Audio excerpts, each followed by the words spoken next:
Pada suatu hari di salah satu desa di perkampungan yang begitu terpencil dari keramaian, ada seorang remaja sebut aja namanya Rizky. Di usianya yang masih 25 tahun, Rizky merupakan pemuda syaleh yang sukses di usia muda. Dalam kesehariannya Rizky, dimanfaatkan hanya untuk membantu kedua orang tuanya yang sudah lanjut usia. Bahkan di dalam pergaulannya, Rizky merupakan pemuda yang aktif dalam membantu desanya. Dia merupakan segelintir orang yang sukses di desanya. Lantas, usaha apa yang membuat Rizky sukses dan merubah kehidupannya dari yang dulunya susah hingga sekarang menjadi sukses, bahkan di desanya termasuk pemuda kaya? Simak kisah lengkapnya berikut ini. Sebelum lanjut ke cerita, jangan lupa subscribe dan tekan tombol notifikasinya biar makin berkembang channel kami. Kita lanjut ke ceritanya. Kita tarik mundur dulu kisahnya. Di suatu hari di desa yang terpencil bahkan sangat jauh dari keramaian, ada satu keluarga yang sangat miskin, bahkan rumah yang beliau tinggali sudah hampir tak layak. Dinding yang terbuat dari anyaman bambu yang sudah rapuh menyelimuti dinginnya malam.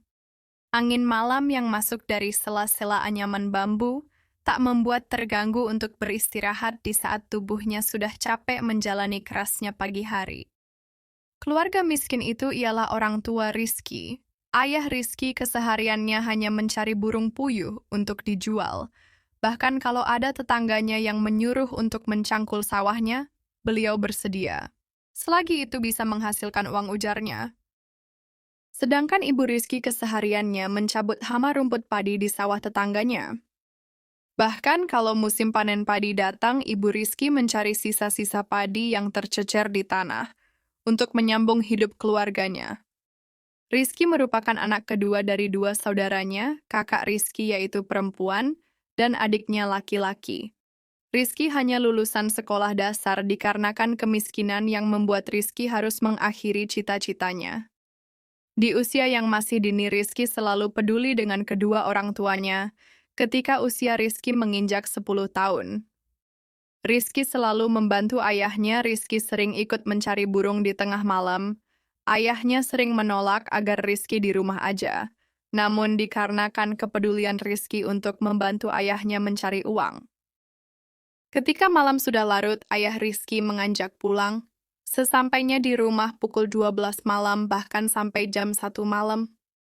Ketika sesaat terlelap, ayah Rizky menangis dan mengelus rambut Rizky yang saat itu masih belum terlalu lelap tidurnya.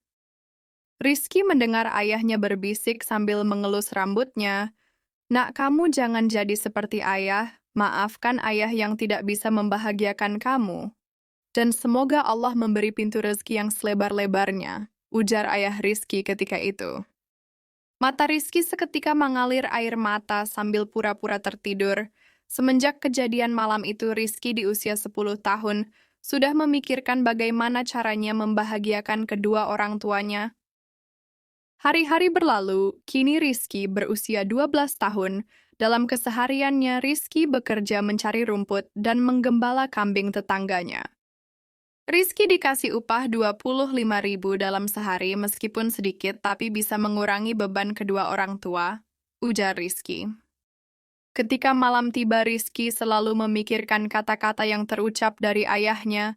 Rizky selalu sholat malam dan meminta kepada Allah di dalam doanya, "Ya Allah, ampunilah dosa-dosa kedua orang tuaku, berikanlah kemudahan dalam menyambut rezekimu besok, dan berikanlah kesehatan serta panjangkanlah umur kedua orang tuaku sebelum saya memberi kebahagiaan."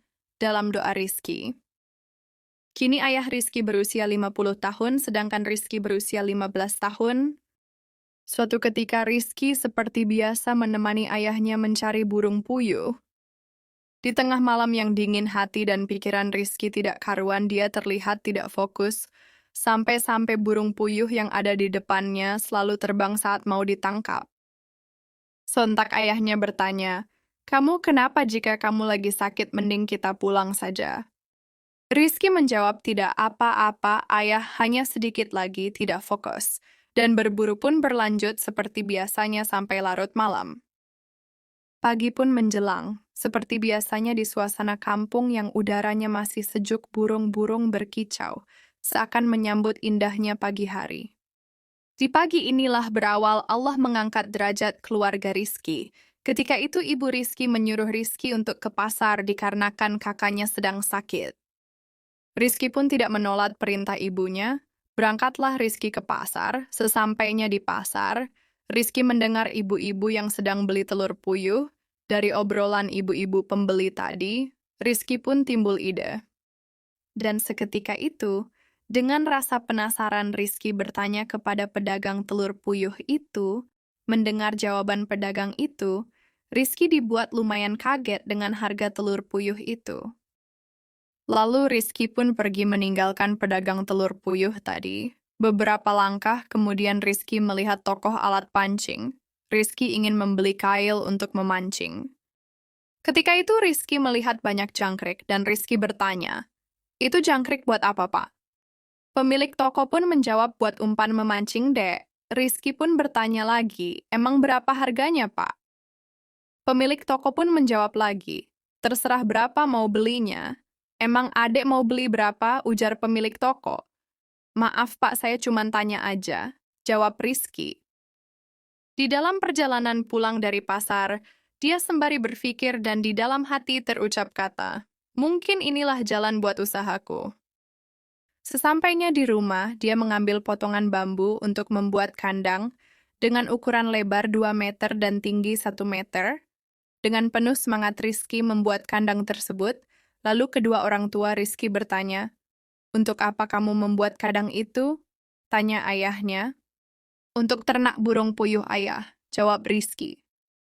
Lalu Rizki pun berbincang dengan ayahnya. Dalam perbincangan tersebut, Rizki minta kalau nanti malam mencari burung puyuh, sebagian hasilnya mau diternak, ayah Rizki pun menyetujuinya. Malam pun tiba, seperti biasa Rizki dan ayahnya mencari burung puyuh. Tidak seperti malam-malam sebelumnya, malam kali ini hasil burung puyuh yang didapatkan cukup banyak, yaitu 230 ekor. Malam sudah semakin larut, mereka berdua pun bergegas pulang. Di malam itu juga Rizki memisahkan burung puyuh yang masih muda untuk diternak. Burung puyuh yang dimasukkan ke kandang sebanyak 100 ekor jantan dan betina.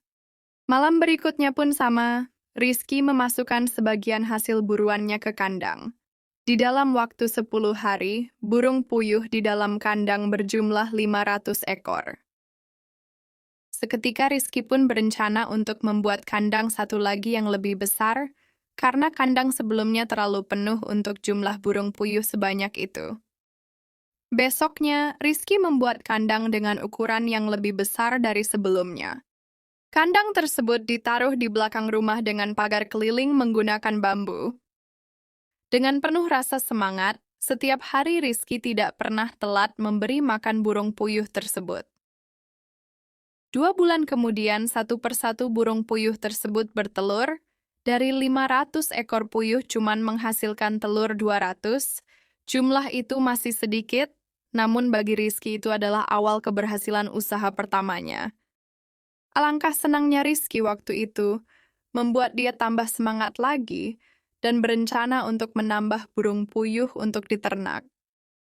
Alhasil setiap kali mencari burung puyuh, ayahnya memberi saran agar hasil buruannya diternak semuanya. Ayah Rizki selalu mendukung usaha Rizki meski belum banyak menghasilkan uang, namun ayah Rizki percaya bahwa usaha anaknya kelak akan berhasil dengan izin Allah.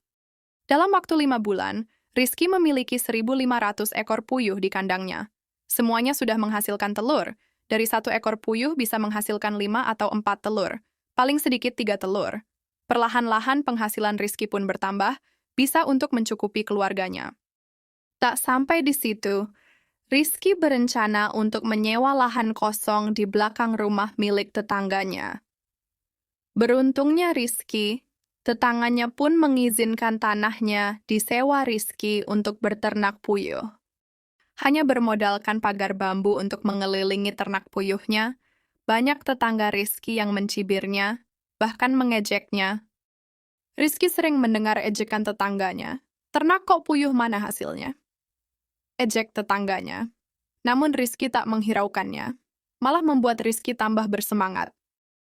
Tak mau usahanya cukup di situ, Rizky berniat untuk menambah bibit puyuh. Dengan cara sebagian ditetaskan telurnya, usaha menetaskan telur puyuh pun berhasil. Setahun kemudian, Rizky memiliki bibit puyuh sebanyak 10.000 ekor dan sudah menghasilkan telur semuanya. Para tengkulak telur puyuh pun banyak yang mendatangi ternak Rizky, dan dia pun tak perlu capek-capek untuk menjual hasil ternaknya. Kata syukur tak pernah lupa dari mulut Rizky, perlahan-lahan ekonomi keluarga Rizky tercukupi. Hari demi hari, bulan demi bulan, tahun demi tahun, kini usia Rizky sudah 20 tahun. Berarti usaha ternak puyuh yang dijalani Rizky sudah 5 tahun.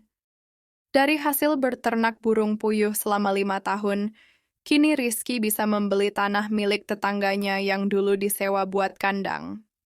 Dalam sebulan, ternak burung puyuh Rizky bisa menghasilkan uang ratusan juta rupiah, tergantung reproduksi burung puyuh tersebut. Kini Rizky mempunyai pekerja yang membantu Rizky untuk mengasih makan ternak puyuhnya. Singkat cerita, usia Rizky sudah memasuki 22 tahun. Di usia inilah kesuksesan Rizky semakin bertambah. Dikarenakan Rizky menambah usahanya, seperti ternak sapi, kambing, dan membeli sawah yang cukup luas. Bahkan Rizky pun membangun musolah di kampungnya dan membantu mempekerjakan orang-orang di kampungnya. Meski demikian, Rizky tetap rendah hati, dia selalu ingat masa-masa sulit itu pernah dia alami. Kini Rizky merupakan pemuda sukses di kampungnya, kehidupannya berubah drastis, dan kedua orang tua Rizky merasa bangga punya anak seperti Rizky. Demikianlah kisah inspirasi singkat dari seorang pemuda kampung yang sukses. Meski dia hanya berijazahkan sekolah dasar, namun ijazah tak bisa menjamin kehidupan seseorang tanpa kerja keras dan doa kepada Allah. Jika Allah sudah berkehendak, maka kita sebagai hambanya tak bisa menolak apa-apa yang sudah ditentukannya. Maka dari itu kita harus bisa menjaga amanah yang Allah berikan kepada kita. Semoga kisah kali ini bisa memberi manfaat untuk kita semua.